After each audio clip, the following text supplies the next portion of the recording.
সালামু আলাইকুম প্রিয় বন্ধুরা, আশা করি আপনারা সবাই সুস্থ ও ভালো আছেন। বাংলাদেশের সাম্প্রতিক রাজনৈতিক প্রেক্ষাপটে গণমাধ্যমের ভূমিকা দিন দিন সংকটময় হয়ে উঠছে। সচিবালয়ে সাংবাদিকদের প্রবেশ নিষেধাজ্ঞা, গণমাধ্যমের উপর চাপ এবং মত প্রকাশের স্বাধীনতা খর্ব করার নানাবিধ অভিযোগ ঘিরে তৈরি হয়েছে এক গভীর অনিশ্চয়তা। গণতান্ত্রিক রাষ্ট্র ব্যবস্থায় গণমাধ্যমকে বলা হয় চতুর্থ স্তম্ভ, যা জনসাধারণের তথ্যপ্রাপ্তির প্রধান মাধ্যম। কিন্তু সাম্প্রতিক সময়ে এই চতুর্থ স্তম্ভের উপর যে চাপ সৃষ্টি হয়েছে তা রাষ্ট্রের গণতান্ত্রিক ভিত্তিকে নড়বড়ে করে দিচ্ছে। বাংলাদেশের গণমাধ্যম এক সময় স্বাধীনতার প্রতীক হিসেবে বিবেচিত হতো, কিন্তু সাম্প্রতিক সময়ে একের পর এক বাধাবিপত্তি গণমাধ্যমকে কোণঠাসা করে ফেলছে। সরকারের সিদ্ধান্তে সচিবালয়ে সাংবাদিক প্রবেশের নিষেধাজ্ঞা শুধু গণমাধ্যমের স্বাধীনতাকেই হুমকির মুখে ফেলেনি, বরং গণতান্ত্রিক পরিসরকে আরও সংকুচিত করেছে। সাংবাদিকদের পেশাগত দায়িত্ব পালনে বাধা প্রদান করা শুধু একটি পেশাগত সমস্যা নয়, বরং এটি জনগণের তথ্য জানার অধিকারকেও লঙ্ঘন করে। সরকারি সূত্রে বলা হয়েছে, সচিবালয়ের নিরাপত্তা বৃদ্ধির লক্ষ্যে এই নিষেধাজ্ঞা আরোপ করা হয়েছে। কিন্তু এর পেছনের প্রকৃত কারণ নিয়ে প্রশ্ন থেকে যাচ্ছে। সংবাদ মাধ্যমে তথ্য প্রবাহ বন্ধ হয়ে গেলে জনগণের কাছে সঠিক খবর পৌঁছানোর পথ রুদ্ধ হয়ে যায়। সচিবালয়ে সাংবাদিকদের প্রবেশ নিষিদ্ধ করার মাধ্যমে সরকার কার্যত গণমাধ্যমকে নিয়ন্ত্রণের চেষ্টা করছে বলে অনেকে অভিযোগ করছেন। এতে করে সাংবাদিকরা স্বাধীনভাবে তাদের দায়িত্ব পালন করতে পারছেন না। মোহাম্মদ ইউনূসের সরকারের সময়ে বাংলাদেশে গণমাধ্যমের উপর নজিরবিহীন চাপ দেখা যাচ্ছে। ৫ মাস পেরিয়ে গেলেও সরকার সুষ্ঠু এবং অবাধ নির্বাচনের লক্ষ্যে কার্যকর উদ্যোগ গ্রহণে ব্যর্থ হয়েছে। এর প্রভাব সরাসরি গণমাধ্যমের উপর এসে পড়েছে। রাজনৈতিক অস্থিরতা এবং শাসন ব্যবস্থার দুর্বলতার কারণে গণমাধ্যম কর্মীরা প্রতিনিয়ত হুমকির সম্মুখীন হচ্ছেন। ২০২৪ সালের রিপোর্টার্স উইদাউট বর্ডার্সের প্রতিবেদনে বাংলাদেশ আরও ২ ধাপ পিছিয়ে গেছে।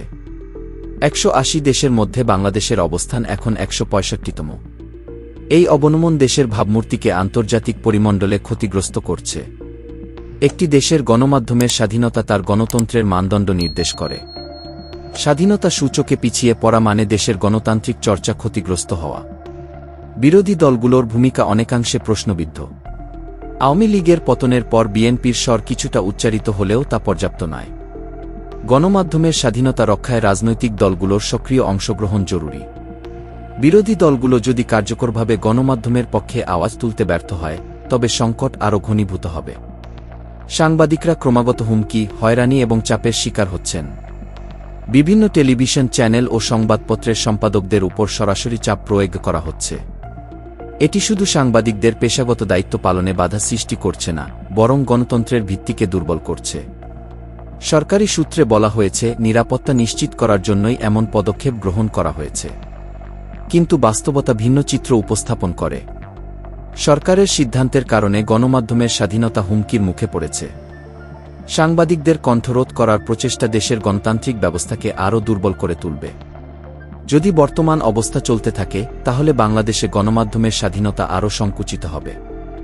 এর ফলে জনগণের জানার অধিকার লঙ্ঘিত হবে এবং গণতন্ত্রের চর্চা বাধাগ্রস্ত হবে। ১. অবিলম্বে সচিবালয়ে সাংবাদিকদের প্রবেশ নিষেধাজ্ঞা প্রত্যাহার করতে হবে। ২.